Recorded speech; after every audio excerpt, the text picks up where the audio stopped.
right, hello and welcome back to Around the Horns. I am Aaron. I am here as always with my co-host Zach.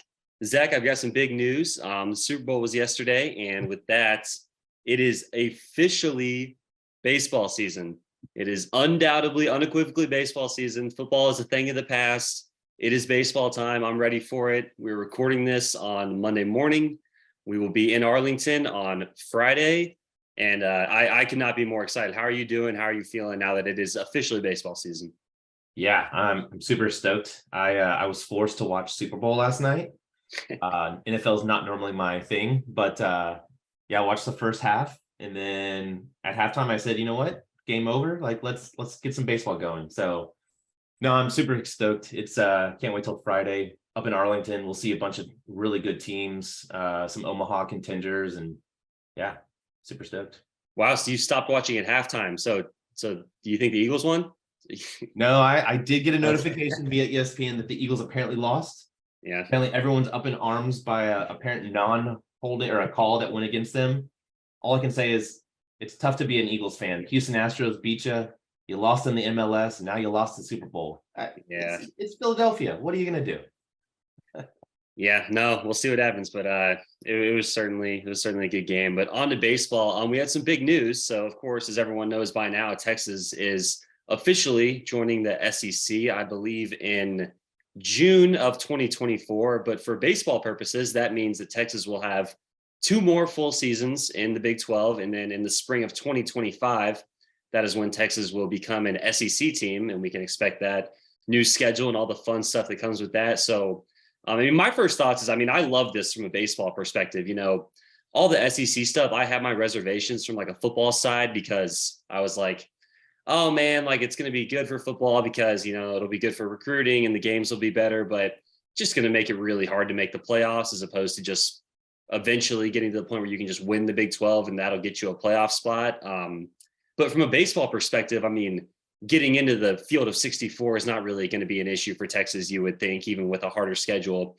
And it is going to help with recruiting, and it's really going to improve the quality of the games that Texas gets to play. Just the environments every single weekend are going to be incredible. So I absolutely love the move to the SEC from a baseball perspective, and that'll be something to look forward to. But it is going to be weird having baseball will be the last ones to officially make the move because like football will be like, oh, SEC is so great. Basketball, I'll get to enjoy one. And then we'll have to wait all the way till 2025 and be like, okay, now we finally get to experience the whole SEC thing. But yeah, so what are your thoughts on that? And then I would think you were going to give us a little bit of a injury overview.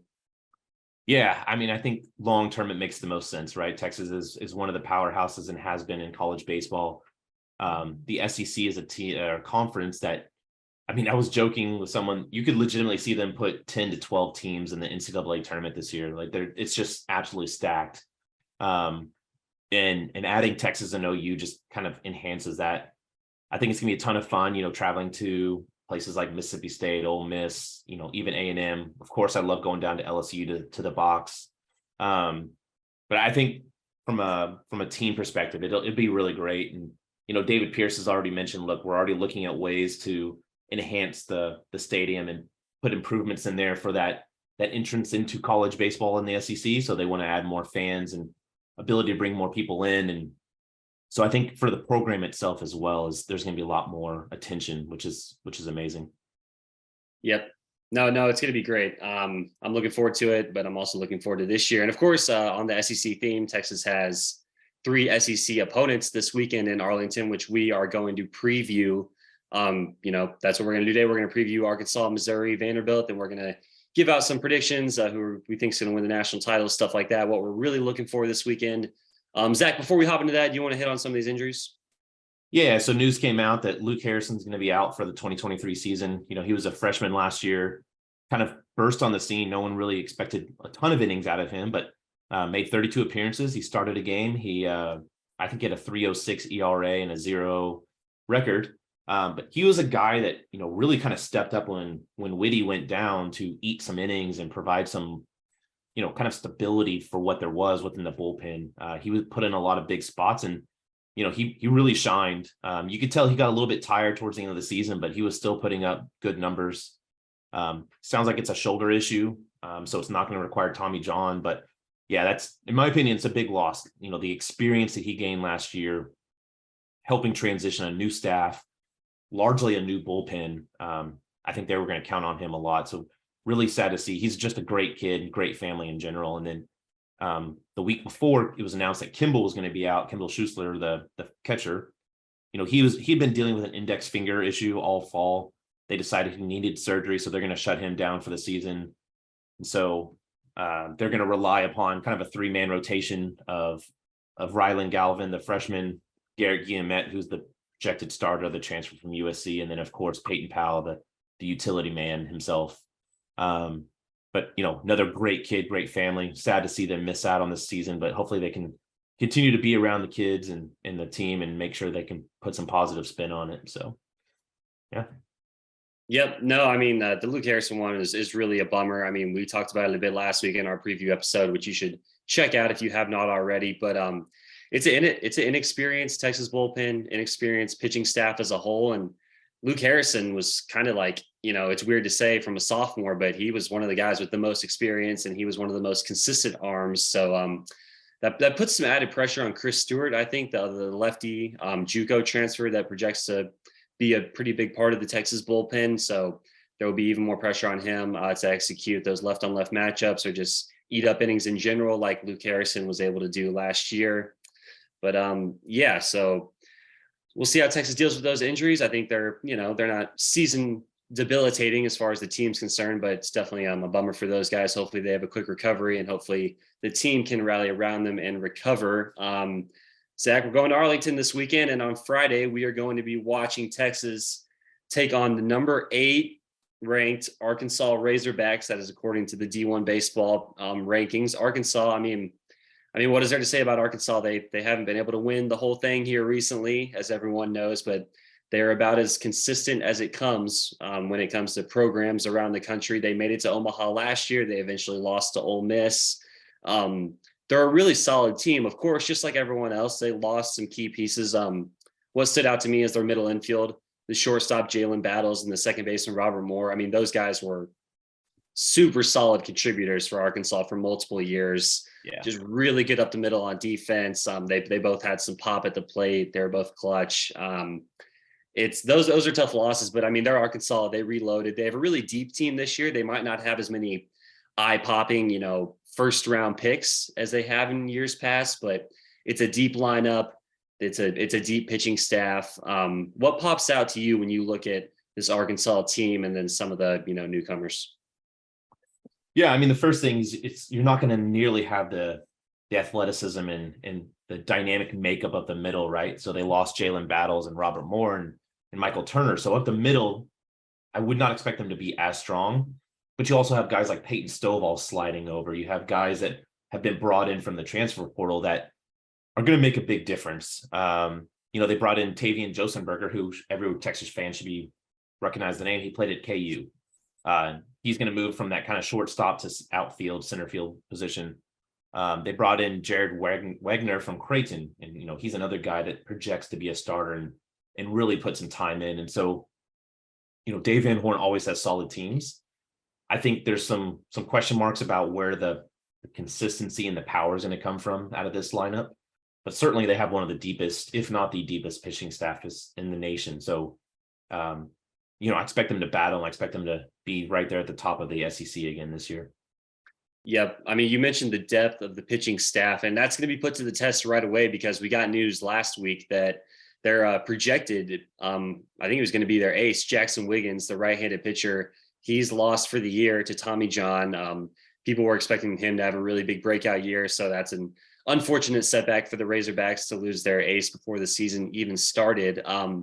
When we're looking at the matchup on Friday, none of the starters are official yet, so we're just doing some projecting here. But we believe that Arkansas will roll out the left-handed pitcher Hagen Smith against the Longhorns. He was a freshman All-American last year.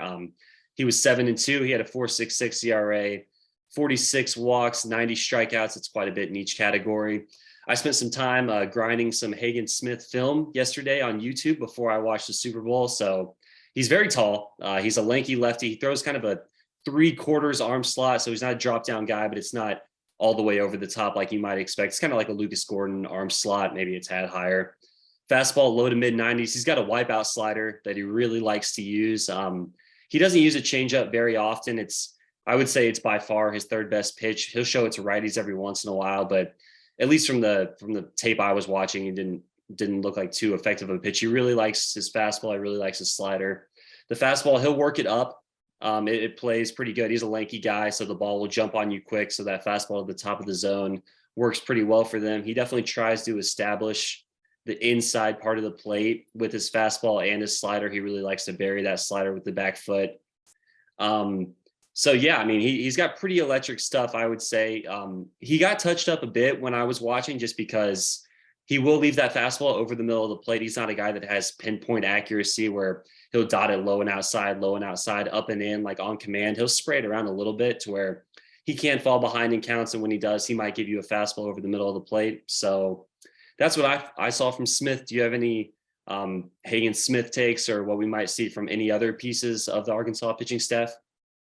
Yeah, he came in really highly touted. He turned into a freshman All-American, and you mentioned the 90 strikeouts. He's a guy that he's able to use that wipeout slider by keeping you off balance. So he's not going to give you a lot. You mentioned, he'll leave a fastball up and over at times, but he does a really good job of just staying in it and attacking. Not overly hard stuff, but mid 90s from the left-hand side is always going to be tough for right-handed pitchers. So I think one of the benefits Texas has is they do have a decent number of good right-handed arms, but it'll be interesting to see like newbies like Jared Thomas from the left side handle a guy like Hagen Smith, because he's probably not seen a ton of guys like Hagen come at him. You'll also have Jack O'Dowd, you'll have EK, and so it'll be interesting to see if Texas tries to retool their lineup accordingly to go after Hagen a little differently than maybe they would have Jackson Wiggins. And then, yeah, you talk about, outside of Hagen Smith, they still have the righty Will McIntyre. They brought in the JUCO kid who's really well thought of, Cody Aycock. And then, of course, the other JUCO kid, Sanjak, or he came from Sanjak, is Hunter Holland. So Woody should know quite a bit about him. If he's not kind of a starting role number 4, he's a guy that they could use as closer as well. So ton of arms in this squad. So yeah, no, I mean, they're going to need it throughout the year because obviously they are in the gauntlet that is the SEC West with LSU, Ole Miss, A&M. I mean, they're going to need those arms throughout the year. The one other thing I jotted down with the matchup with Hagen Smith, I mean, he's really effective putting guys away when he gets you deep into a count. If he gets you in a 2-strike count and you don't know whether you're going to get, a heater to the top of the zone that jumps on you or a devastating back foot slider, you're going to have a lot of issues. So I think it would be good for the Texas hitters to be pretty aggressive early in counts. If you see a fastball up over the plate early in the count, don't hesitate, go for it, because you don't want to, this isn't the guy you want to get to 2 strikes against, because he probably will put you away. I mean, 90 strikeouts last year says all you need to know there. But yeah, I mean, that's going to be a really good game on Friday. That's a big test, obviously. You probably have to make Arkansas the favorite there, but we'll get to our picks a little bit later.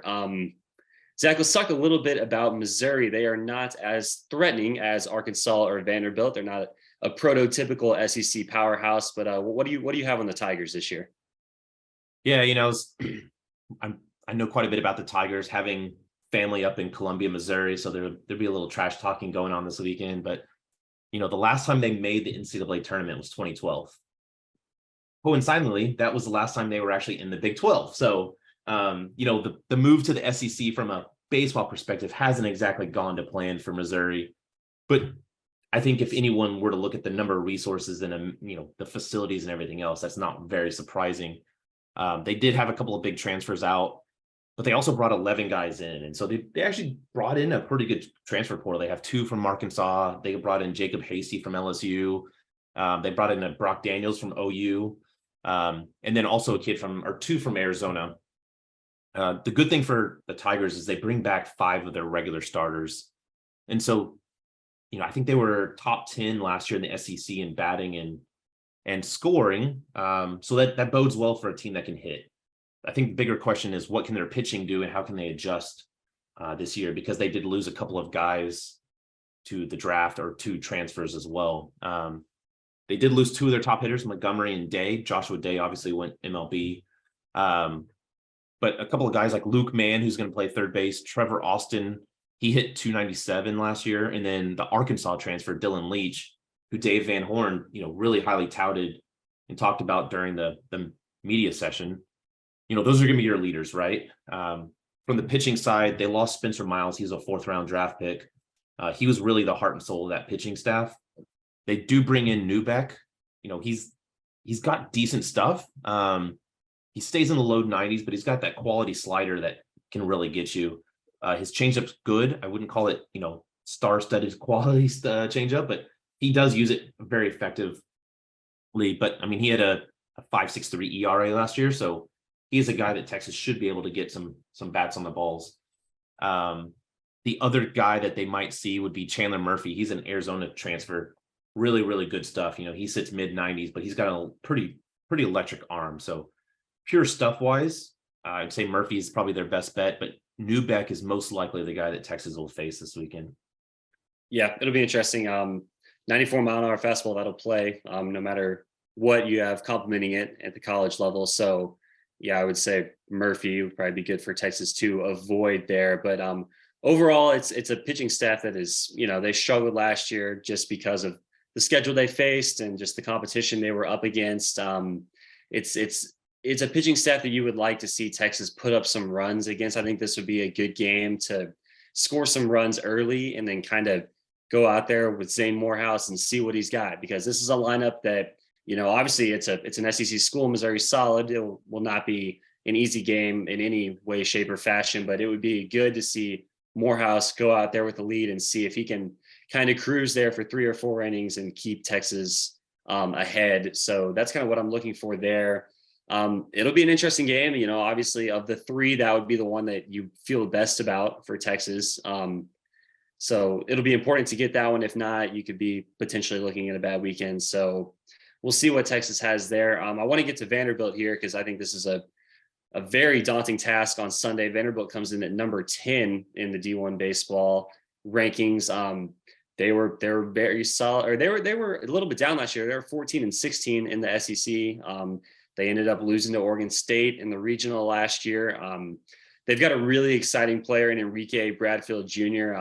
He's been around for a little bit now. I feel like I remember watching him a lot year in and year out. He hit 317 last year, and he was 46 for 46 on stolen bases. So if he gets on base, it just kind of is what it is. You kind of just have to accept it's probably going to be a double. If he takes off and Garrett Guillemette guns him down, props to him, because he will be the first one to do so in a very long time, because Mr. Bradfield has not been caught stealing for quite some time. But they've got a lot of depth on the mound. I would say they've got more depth and experience than an unproven Texas team does, at least on paper. So we'll find out a lot more about that this season.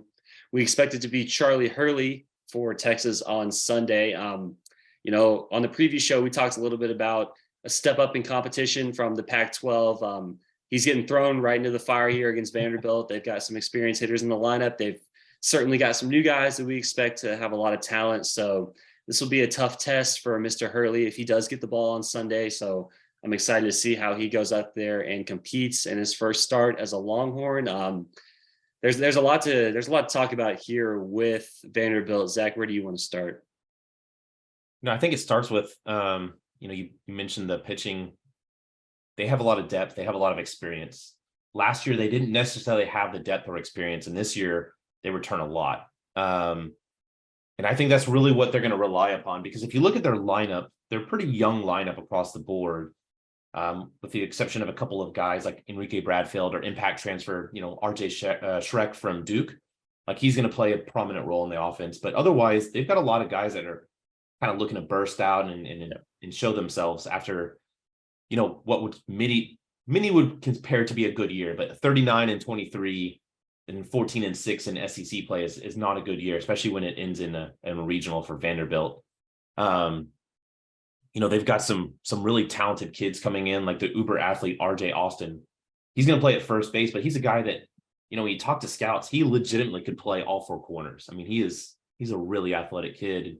He can also hit for power. So when you start putting all the pieces together, you start thinking, oh, this is another Corbin team that's going to even though they're number 10, they're ranked, I think are picked number 3 in the East. And if you look at the overall standings, East and West for the SEC, they're 6th, 7th, 8th, somewhere there. And I think that could surprise a lot of teams because there is a lot of talent on this Vanderbilt squad, and you can't really count Coach Corbin out anytime. So, yeah, a lot of experience is what they have to rely upon. Yeah, no, I mean they're just Vanderbilt. They're always solid. Everyone knows what it is. As far as the specific matchups for Sunday goes, again, we're recording this on Monday. It's the first weekend of the season, so we don't exactly know how all these teams are going to line up their pitching. We think it might either be Andrew Dekanich or Devin Fitrell. Dekanich is a 6'3". He's a freshman.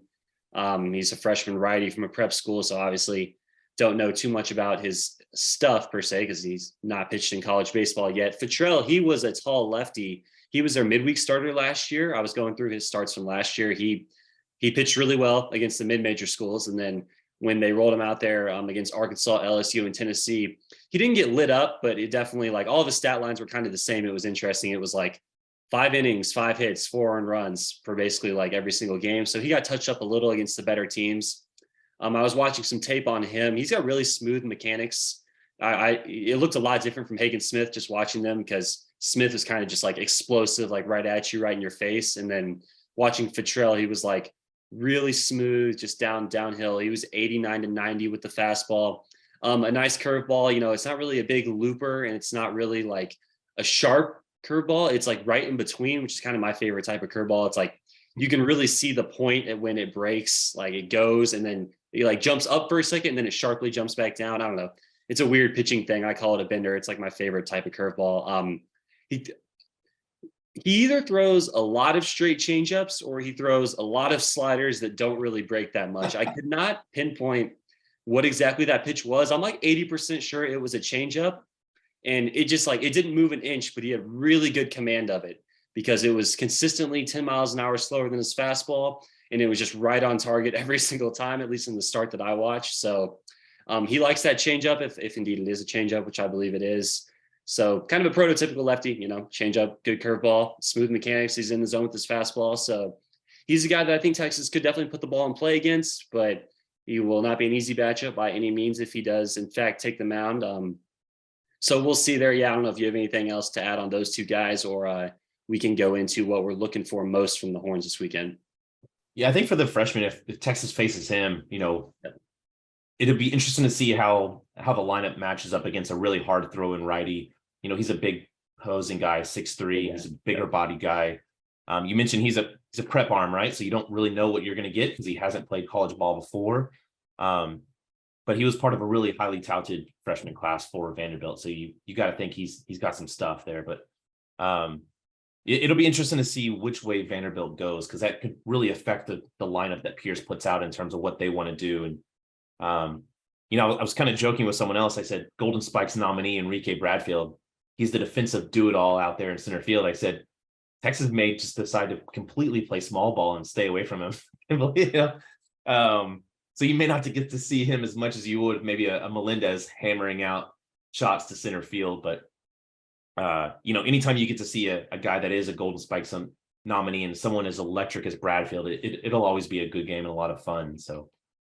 Yeah, I like that you mentioned small ball, because I was about to bring that up. I was thinking this weekend, I was like, we're probably going to see a lot of action from Texas on offense this weekend as far as small ball, bunting, putting guys in motion, hit and run, just running a lot of organized plays on offense because,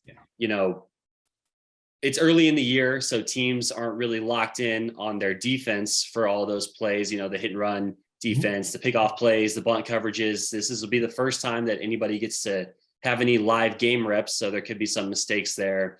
You get a young guy on the mound for Vanderbilt, you get a tall lefty on the mound for Arkansas. One of the best ways to get those guys out of the rhythm is to bunt on them, run on them, put guys in on the move. So I would expect a lot of that from the Texas offense this weekend, at least when they get the chance. So that's something I would really look for. All right, so Zach, I want to put this out there just kind of as a big picture. What's the one thing above all else for Texas that you're looking for this weekend, whether it's one individual player, a group, how the coaching staff approaches one specific thing? What is the one thing that you're looking to take away from this weekend and that you're really keyed on? Yeah, I mean, it's going to sound like I'm just echoing Coach Pierce, but I think the guys coming out of the bullpen immediately behind Gordo, behind Morehouse, behind Hurley, so that front line reliever is really what I want to see. How do they react, regardless of the situation, whether you have a 1-1 lead or a 10-run lead, or you're down 10 or you're down 1, whatever the situation is, how do they react? How do they handle the pressure? How do they, take in that moment? Because look, you're facing a couple teams that very well can end up in Omaha, in Arkansas, and Vanderbilt. This is a very stern early test to start your season. You're not, on the road or inviting mid-major in. And so how they respond to that moment, I think is really what you want to see, because there are no cemented roles within this Texas squad. You got to have someone start stepping up like a Luke Harrison did last year and say, here's my role. I'm going to be that lefty, come out of the pen and eat up some innings for you. So that's what I want to see out of this squad this weekend. Yep. Yeah, we had really similar answers here. I wrote down who comes out of the bullpen and when do they come out of the bullpen, and then how do they do when they get in the game? Because you mentioned it, no Luke Harrison, this is a thin group. We talked about it last week. It's going to be really important for guys to establish roles, so that way they start to develop a routine. They start to gain some confidence. If you can come in out of the bullpen in a big spot against an Arkansas, against a Vanderbilt, that having success can really carry you. If you're a young guy, if you're Cody Howard, if you're Chris Stewart, if you're, Travis Staley, who was up and down last year, if you can come out the gate against a really good opponent and have a good outing, that momentum can carry you, because we know the Texas schedule, it's not daunting early in the year. You've got the LSU game, which will be tough, but you've got Indiana, you've got I think like Manhattan. It's not a brutal schedule. So if you can kind of get on a roll early, I think there's a chance you could stay on a roll for the first month of the season, and then hopefully have a lot of confidence when you do roll into Big 12 play, when you get in those high leverage situations. So yeah, I want to see who comes out of the bullpen when, and then if those roles kind of stick throughout the year, if guys are able to have success, and then if guys don't have success, how quickly do we see the roles start to shift, and how long of a leash do some of the pitchers have? So that's some of the stuff I'm gonna be looking for this weekend. Zach, Texas is not the only team playing this weekend, as we always like to say. We do like to hit on some of the other stuff going on around the country from time to time. What are some other games that really caught your eye when you look at the schedule for opening weekend? Yeah, so before we jump into kind of like outside of Arlington, right? Just want to go through the schedule for Arlington. So Missouri and Oklahoma State are going to lead things off on Friday. Then you got Vanderbilt and TCU. And then you got the Arkansas-Texas game. And Coach Pierce mentioned, he said, wait, look, we had 16,000 folks show up back in 2021, terrible weather and all that, for the Arkansas-Texas game. And he's like, they didn't even have a full stadium open because they were still somewhat under COVID restrictions. So I expect a massive showing from that 7 p.m. game between Arkansas and Texas. And then the next morning you wake up at 11 a.m. and you got Oklahoma State, Vanderbilt. And those are two teams, vying for Omaha for sure. And then you close the night out with TCU and Arkansas. Again, two teams that are looking to try to get back to Omaha. And then on Sunday morning, you have your little breakfast, some mimosas, and you got Vanderbilt, Texas. So really nice way to kick off your day. And then you got Arkansas, Oklahoma State. So talk about a jam-packed schedule. It's going to be a lot of fun over the 3 days. Outside of Arlington, though, some games I'm looking at are Gonzaga, who's ranked number 24, against Texas Tech. It'll be really interesting to see the Texas Tech arms versus Gonzaga arms, the Texas Tech offense versus the Gonzaga arms. What does this look like? Because they have a lot of question marks, maybe more question marks than we've seen out of Tadlock's team in quite some time. And Gonzaga's been a really solid mid-major. They've been rolling out guys that can throw 90 to 100 on a consistent basis. So that's a really interesting out of conference. Another one, and this is more of a Big 12 versus, the rest of the field, but West Virginia versus Georgia Southern. Georgia Southern made some big strides last year, made some noise. What does that dark horse of the Big 12 in West Virginia look like? Can Ben Hampton come and replicate what he did in the Cape Cod League? They're not looking to steal as much. So what does their power and hitting look like against Georgia Southern, who has some solid arms? And then Auburn, Indiana. You look at Auburn as somewhat bottom of the pack SEC West, but a really solid, they've got some solid pieces. They've been a CWS team the last couple of years. And then Indiana, who's, towards the top, if not one of the top, maybe 3 or 4 in the Big Ten. and they'll be coming to Austin fairly quickly. So just getting a first look at what they look like against some solid arms those are the kind of the matchups looking at. Yeah, that schedule in Arlington on Saturday. I mean, I'm gonna be glued to my chair in the press box. Everyone's gonna be sick of me. They're gonna, who's this guy just sitting here not doing anything, just watching these random games? Because I will be there for 15 plus hours or whatever it takes on Saturday. That's for sure. Yeah, it'll be interesting to see Indiana. Definitely get a good scouting report on them, so we can know what we're talking about this time next week against the Hoosiers. Yeah, no, it's going to be fun. There's going to be a lot of great games. I'm excited to see what players kind of pop because, this time last year, we didn't know anything about Tommy Tanks, and look at him now. Now he's at LSU, expected to hit, 25, 30 homers. So it'll be interesting to see who's this year's version of that. But before we get to our national title picks, let's do a couple of predictions for Texas for this weekend. What do you think the Horns do this weekend? You got a sweep, you got 0-3. What do you got? How do you think these games ultimately play out? Knowing absolutely nothing about how the pitching matchups might, or we have guesses on how the pitching matchups might shake out, but just strictly based on looking at these teams on paper, how do you think these games go? Yeah, I think Texas. I think 1-2 is where I feel very comfortable with. I think they lose against Arkansas. It's gonna be a really good matchup, lefty on lefty, between Gordo and Hagen Smith, assuming he's the Friday night guy for Arkansas. Yep. I think Arkansas probably has a little more depth, a little more experience in terms of their pitching. And so I think that carries them through on Friday night. I think Texas gets a bounce back win against Missouri. And then I just don't love the matchup between Hurley and Vanderbilt. That's a lot of speed. And especially the bullpen, if they have Enrique moving, they have Austin moving, they put a lot of speed on the base pass. And so I think 1-2 is probably where I see them ending up this weekend. Yep, I agree. I also have 1-2 written down here. I feel pretty good about predicting a win on Saturday and a loss on Sunday. I think Zane Morehouse is going to pitch pretty well against that Missouri lineup, and I think Texas can put up some runs, give him a lead, like I talked about. And then Sunday, I agree. I think it's just going to be a lot to ask of Hurley, and then whatever's left of the pitching staff at that point in the weekend after tough games against Arkansas and Missouri. I think just the pitching depth for Vanderbilt gives them definitely an edge there. The Friday night game is the swing game for me. I have a tough time with that one because, when I look at Lucas Gordon and Hagen Smith, I'd probably give a slight edge to Lucas Gordon just because he was a little better last year. I mean, Hagen Smith might have a tick better raw stuff. So I think the pitching matchup is really even. I think the lineups are relatively even. You might give a slight edge to Arkansas just because Texas is a little more unproven, but Arkansas has a lot of new guys in that lineup as well. I think why I'm ultimately probably going with Arkansas that game is because I expect it to be close and really tight in the 8th and 9th innings, to where I think I do have a little more confidence in the pitching depth of Arkansas, at least, early in the year, while we haven't seen anything from Texas yet. So I'm going to go with 1-2 I could see that Arkansas game going either way though. And if Texas wins that Arkansas game, could easily come back 2-1, which either way, 1-2, 2-1, it would be fine. No reason to get too high or too low after the first weekend. Zach, who do you think is going to stand out on the offensive side of the ball for the Horns this weekend? Yeah, I think this is a really good platform for Dylan Campbell to show out. Hitting some bombs to left field is right up his alley. Start the All-American campaign nice and early. But I assume you're going to pick Dylan Campbell as well, so I'll veer tackle a little bit, and I'll say a fellow outfielder in Porter Brown. He's a senior guy, experienced guy from TCU.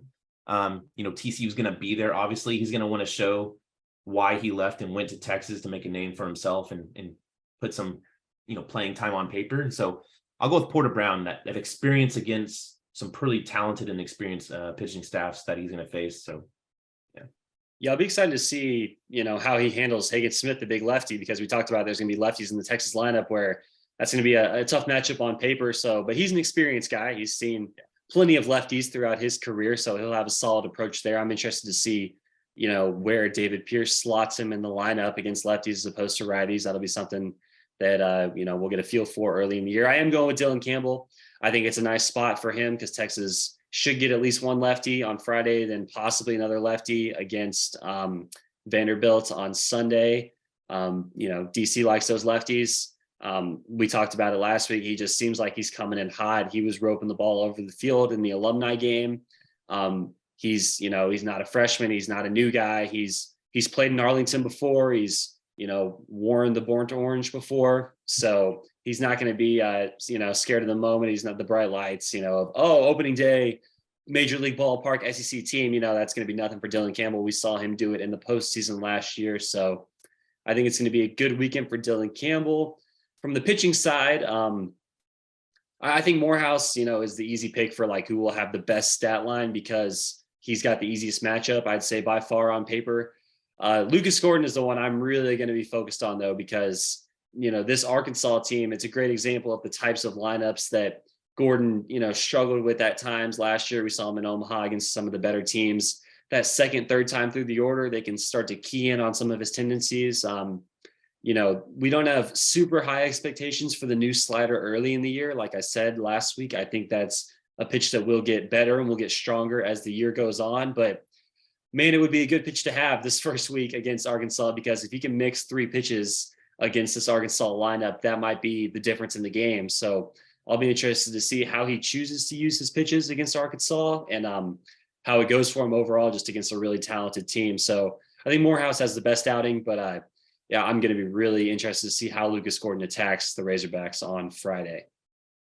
Yeah, I think Morehouse has the best potential against the lineup against Missouri from a starting pitcher standpoint.